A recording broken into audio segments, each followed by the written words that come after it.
Hello friends, welcome to the e-learning program of KTHM College Nasik. I am Dr. M.K. Deore. Friends, today we are going to start the sixth chapter, types of the lasers.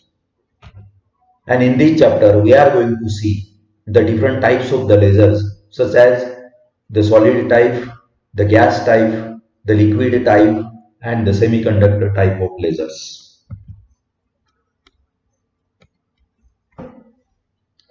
Friends, now today we are going to see in this chapter the classification of the lasers such as the solid type, the gas type, the liquid type and the semiconductor type of lasers, and in details about the solid type of the lasers such as one of the solid type of the laser such as the UV laser. Friends, I have already discussed with you about the laser components. Now basically, in case of the any laser device, it consists of mainly the three components such as the active medium, which is also known as the lasing medium. The second one is the pumping system, which is used to provide the external energy source for the population inversion. And third one is the optical cavity, which is also known as the optical resonators. Friends, now we are going to see about the classification of the lasers. Now basically the classification of the laser is based on the three types. The first category is the based on the mode of the operation. According to the mode of the operation, there are the three types of the lasers. The first one is the pulse laser system, second one is the continuous wave laser system, and third one is the Q switch system. The second category, in which the lasers are based on the mechanism in which the population inversion is achieved. Now according to this category, there are the two types of the laser systems. The first one is the 3-level laser system and second one is the 4-level laser system. And the important is based on the state of the active medium used in the laser. Now basically there are the 4 types of the laser system based on the type of the active medium. The first one is the solid state laser, second one is the gas type of laser, third one is the semiconductor type laser, and fourth one is the tunable dye type of the laser. Now friends, in this chapter we are going to see in details about the classification of the laser based on the type of the active medium used in that device. If the active medium is of the solid type, now then there are the different types of the materials used in the active medium, and according to that there are the different types of the solid state lasers such as the ruby lasers, neodymium, yttrium aluminum granite type of the laser. The second one is the gas laser. Similarly, according to the type of the gases used in the active medium, the gas lasers are of the different types such as the helium ion laser, the carbon dioxide laser, N2 lasers and the organ gas lasers. In case of the liquid type of the lasers, which is also known as the tunable dye lasers, in which the liquid dye is used as a active medium, and there are the different types of the dyes are used in the active medium, and which is known as the dye molecules in the liquid solvent. The last one is, that is the fourth type, is the semiconductor type of the laser.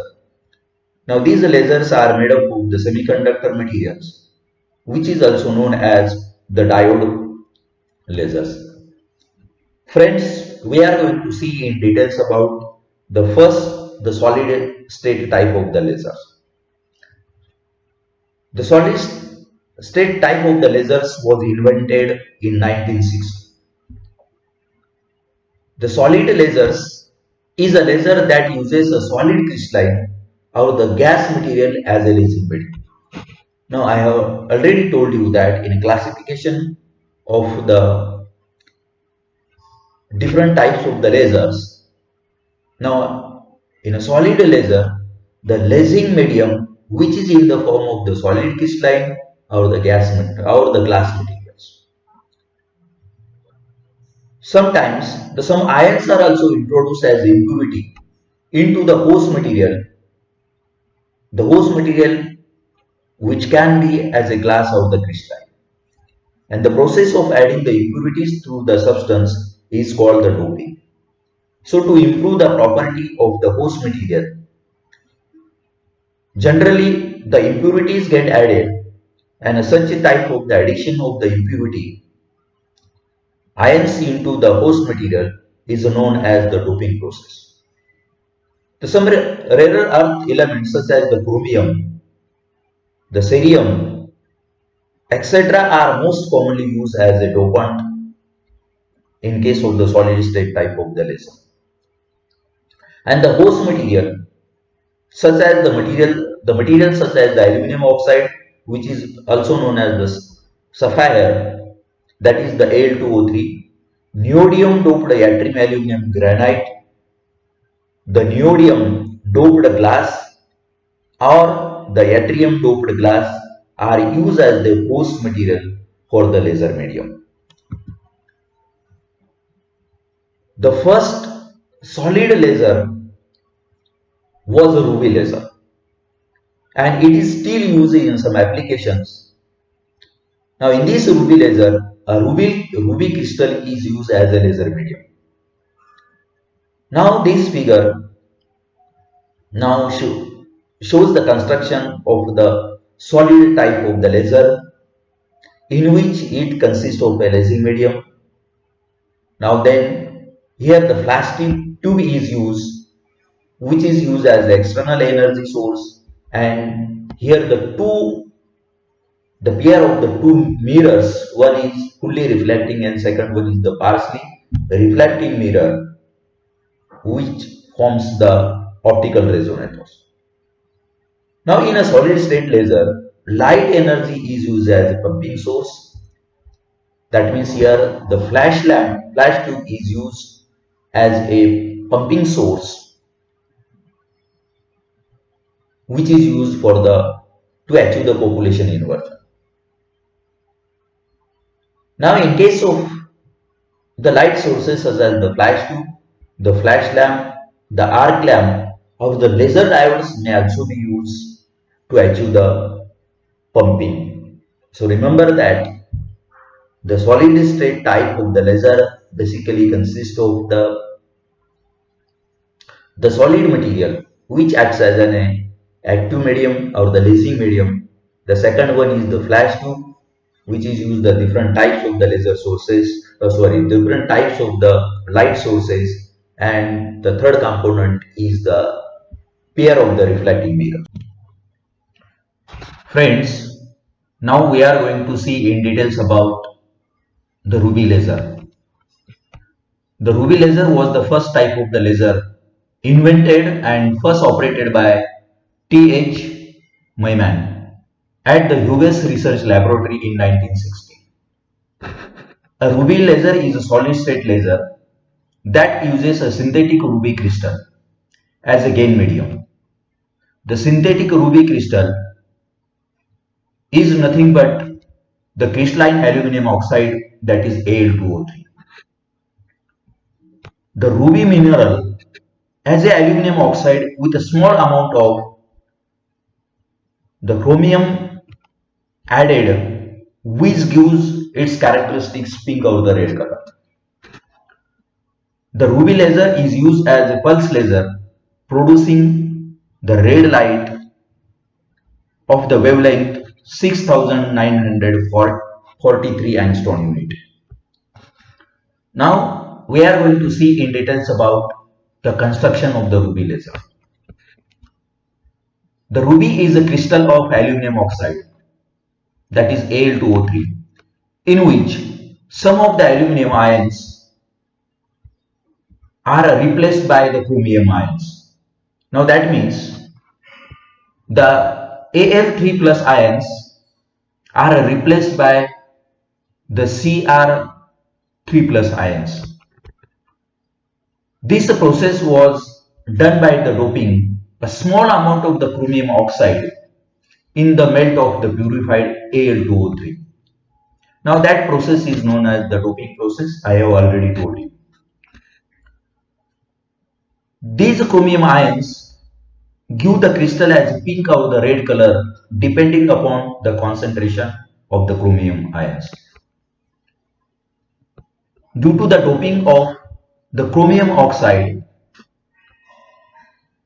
the crystal of the aluminum oxide becomes the pink or the red, and the color is depending upon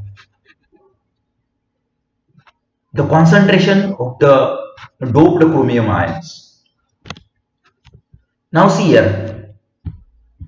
Now this is the figure of the construction of the schematic diagram of a ruby crystal, in which the laser rod are prepared by a single crystal of the pink, which contains the 0.05% of the chromium. The Al2O3 does not participate in the laser action, and it only acts as the host. That means during the working of the ruby laser,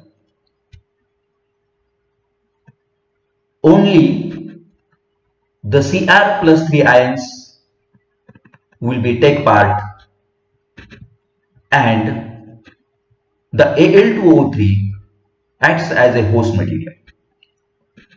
Now see here, in this figure we can see the ruby crystal is in the form of the cylinder, having the length usually 2 to the 30 centimeter and the diameter which is in the range of the 5.5 centimeter to the 2 centimeter.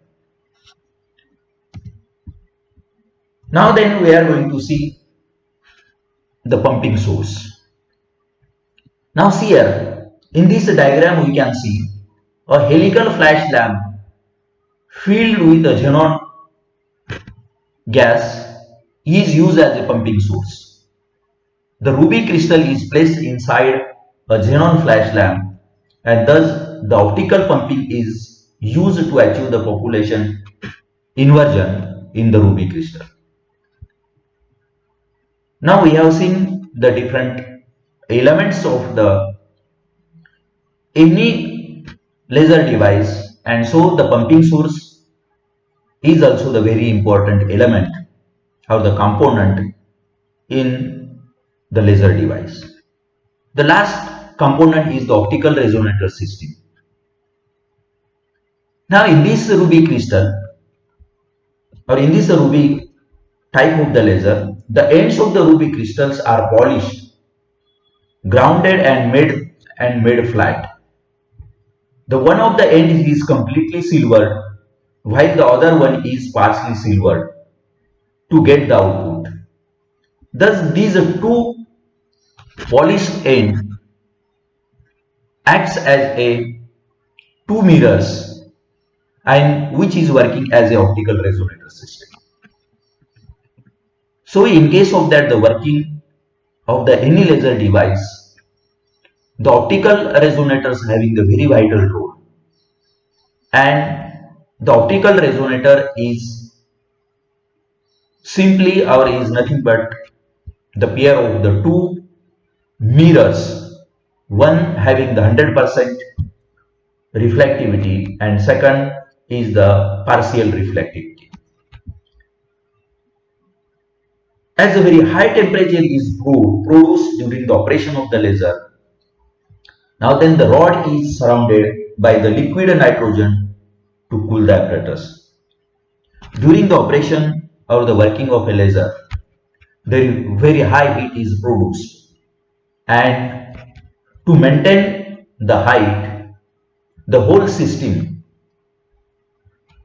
now that means here this system will be surrounded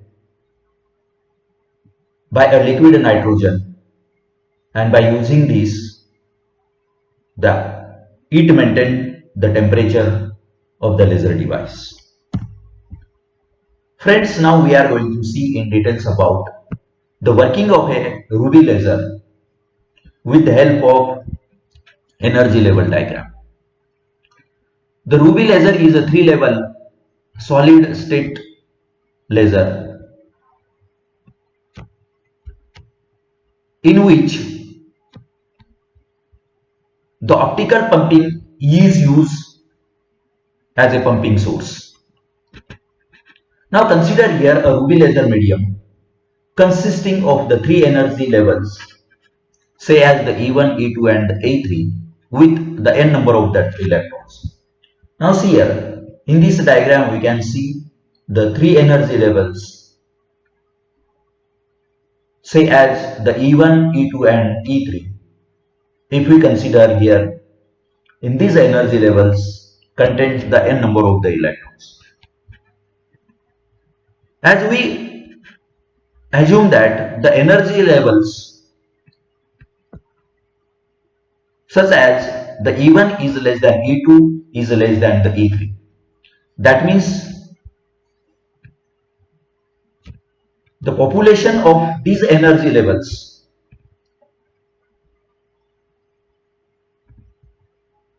that means the number of electrons present in these 3 energy levels which are in the range such as the E1 is less than E2 is less than the E3. Therefore, the energy level E1 is known as the ground state or the lower energy state. The energy level E2 is known as the metastable state, and the energy level E3 is known as the pumping state. So the friends, you have to remember that the 3 energy levels in which the lowest energy level E1 is known as the ground level, the highest energy level which is known as the excited energy level, that is also known as the pumping level, and the middle energy level E2 is known as the metastable state. Now let us assume that initially most of the electrons are in the lower energy state, that is E1, and only a tiny number of the electrons which are in the excited state and the metastable state, that is the E2 and the E3. Now when the light energy is supplied to the laser medium, then a part of this energy is absorbed by the chromium ions in the ground state. Now see here in this figure we can see here, this is the incident photons having the energy equal to, we say, as the h nu. Therefore, the part of this energy will be absorbed by the chromium ions which are present in the ruby crystal. Now here we are using the optical pumping. Therefore, the optical pumping rises the chromium ions to the higher energy level or the excited energy level E3, and this process is known as the stimulated absorption.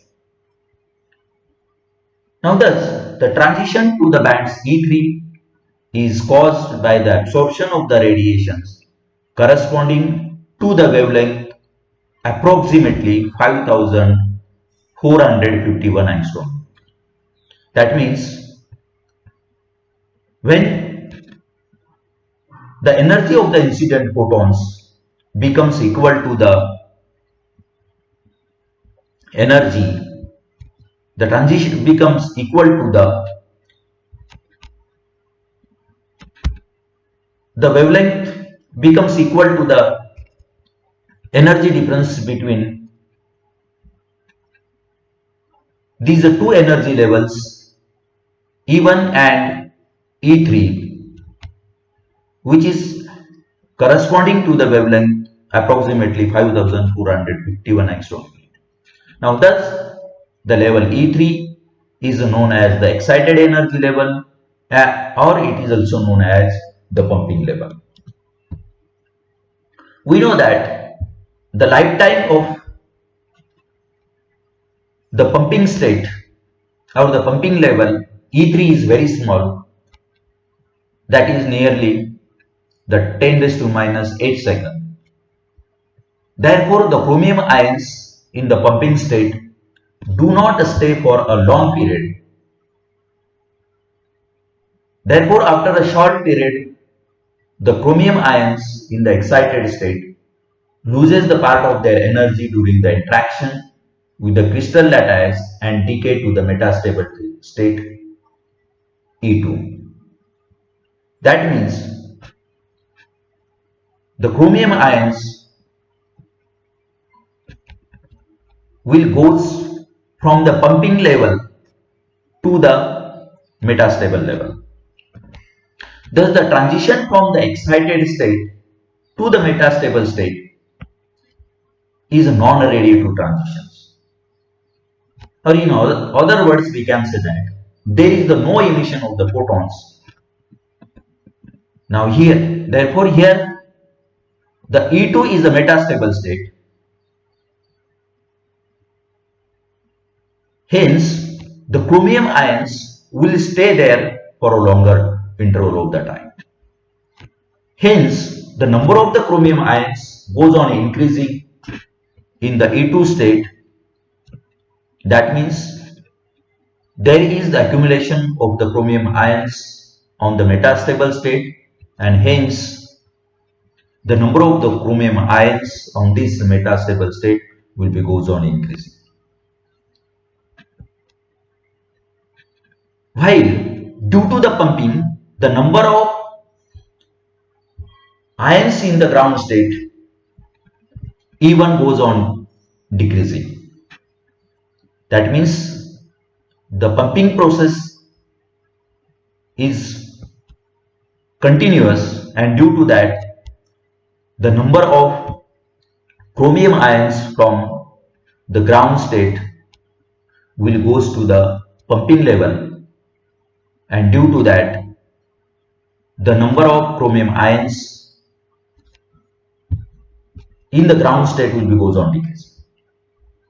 As a result, the number of chromium ions becomes more in the metastable state as compared to the ground state E1, and hence the population inversion is achieved between the E2 and the E1. So the friends, you have to be remember that where is the population inversion achieved. So in this energy level diagram, the population inversion is achieved in between the ground level E1 and the metastable state E2.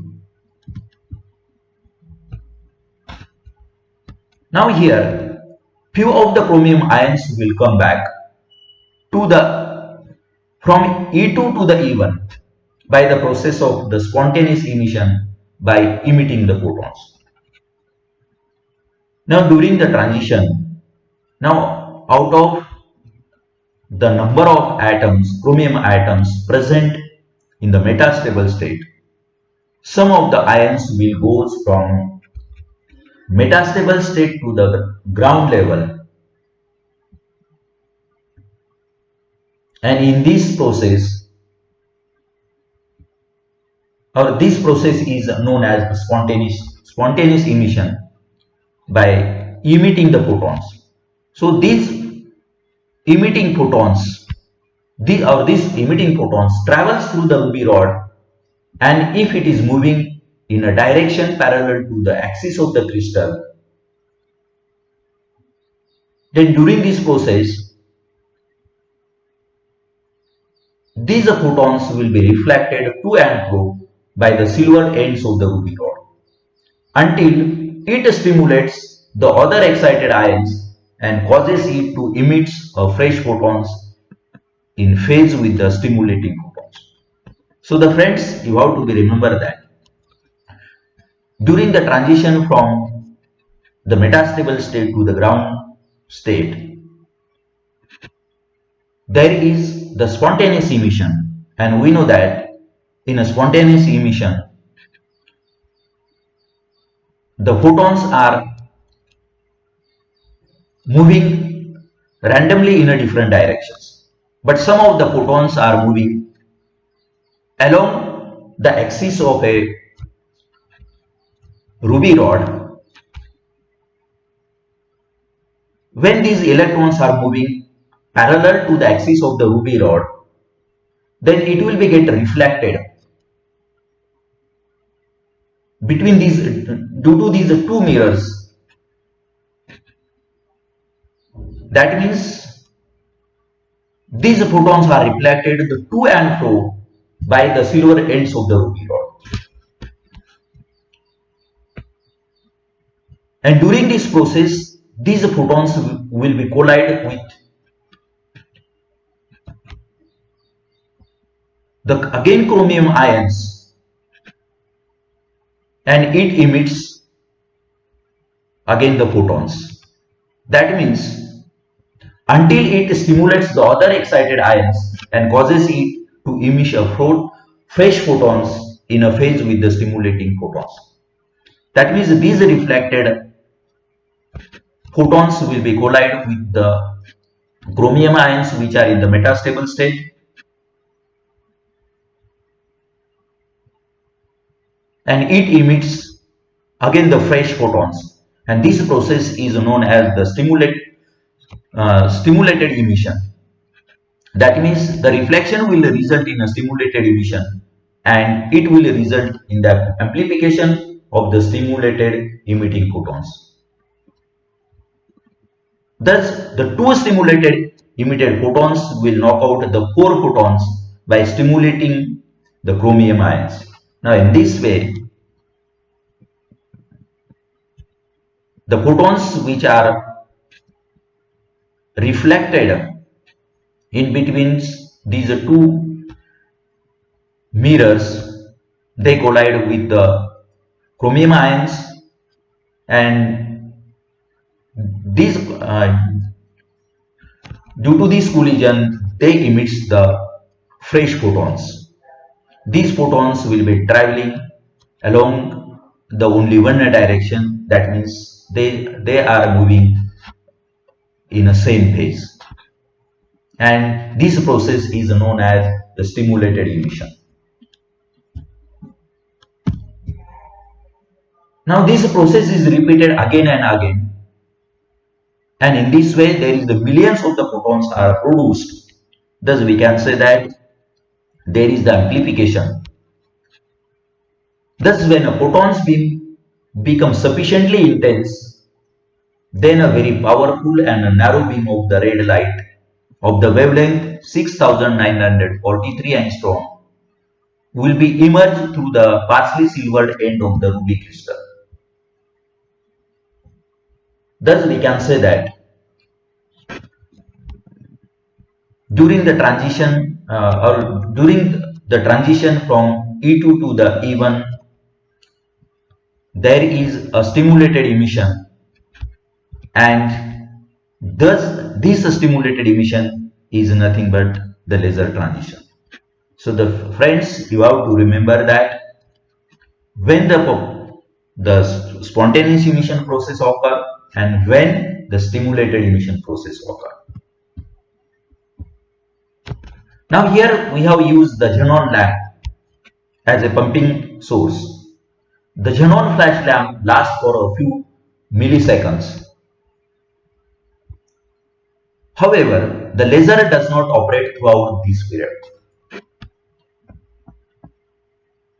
And due to that, its output occurs in the form of the irregular pulses of the microsecond duration.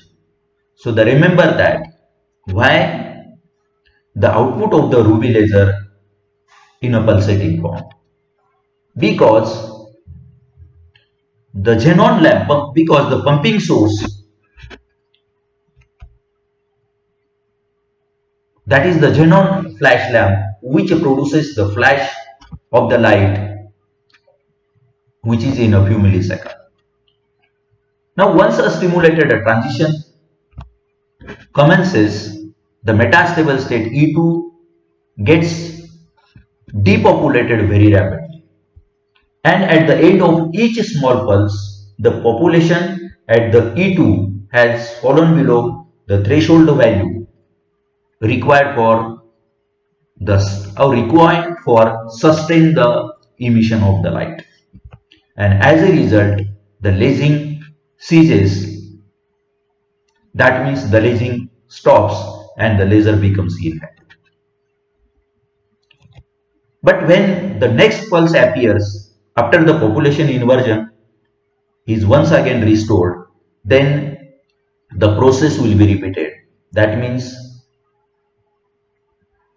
again the stimulated emission process starts, and it will produces the pulse of a laser having the wavelength 6943 angstrom.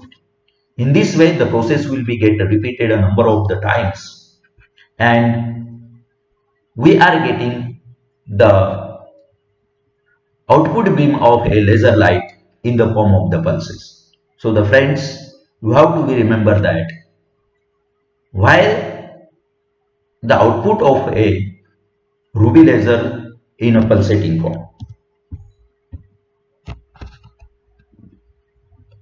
Now in case of that the ruby laser, the energy level diagram E2 is the upper laser level and E1 is the lower laser level, because the laser beam is achieved in between these two levels, and due to that the ruby laser fits into the definition of the 3-level laser system. So the friends, you have to be again remember that the ruby laser is a 3-level laser system in which the E1 is the ground level, the excited level E3 is known as the pumping level, and the middle energy level is known as the metastable state, and the stimulated emission will be occurs during the transition from the E2 to the E1. So the friends, you have to be remember here how to explain the working of a ruby laser with the help of energy level diagram. Now then we are going to see the drawbacks of a ruby laser. Now in case of that the ruby laser, the terminal level of a laser action is the ground state, because the laser beam will be produced during the transition from the metastable state to the ground state, and hence the ground level acts as a terminal level. So it is difficult to maintain the population inversion, and due to that the ruby laser is the low efficiency, a ruby laser having the low efficiency. The ruby laser requires the high power pumping source. The third drawback is that the laser output is not continuous but occurs in the form of the pulses of the microsecond duration. The fourth drawback is that the efficiency of the ruby laser is very low, because only the green component of the pumping light is used while the rest of the component are left unused. The next drawback is that now here we are doping some chromium ions into the Al2O3 rod or the ruby rod, and during that the doping, the defects due to the crystalline imperfection are also present in the ruby laser. So the friends, you have to remember here what are the drawbacks observed in a ruby laser. Now then, what are the advantages of the ruby laser? Now here we are using the ruby crystal. So this ruby crystal having some advantages. The ruby crystal is the hard and durable. The ruby crystal is the chemical stable. The ruby crystal has a good thermal conductivity. The ruby crystal has a good optical properties. So remember, these are the advantages of the ruby laser here. Now then, what are the applications of the ruby laser? The ruby laser having the low efficiency, and due to that the ruby lasers are used in the school, colleges and the universities for the science programs. Due to the lower power, it can be used in the toys for the children. The ruby lasers are used for the holography, the industrial cutting and the welding also.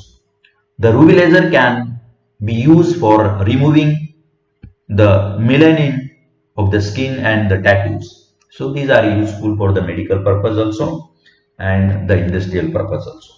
So remember, what are the applications of the ruby lasers?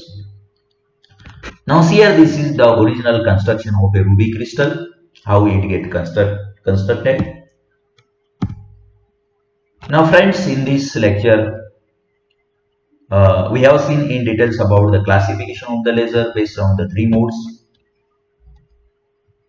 One of the type of the ruby laser, that is one of the type, that is the solid state laser, in which we have seen the ruby laser. So remember, what are the different types of the lasers and how we can explain the ruby laser by using the energy level diagrams. Okay.